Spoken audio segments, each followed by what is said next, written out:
200 сылай алта тонна туттаран сыллага үтке баланын 106 сылай хетте бехеде бирген толорто. Бахалык Барашков Иннокентий Федорович, Пехайсовтын специалиха Федорова Марфа Дмитриевна.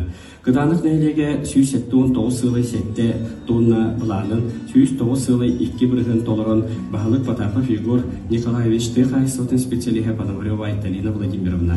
Соловьев нәйлеге 200 сылай сетте тоннаны баланын 105 сылай алта бирген толорто. Бахалык Кроникова Мария Филипповна, Пехайсовтын специалиха Кривошапкин Дмитрий Дмитриевич.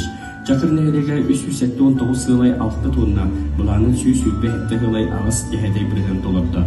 Бахалык Лебедев Константин Иннокентьевич, Пехайсовтын специалиха Васильева Марфа Александровна, буланнарын толорон атын электеге холобур болдулар. Улуска төтөн сетте сайылыкка олы хеттен сүрпе сетте толорон механизациялар сайылыктарга 2-500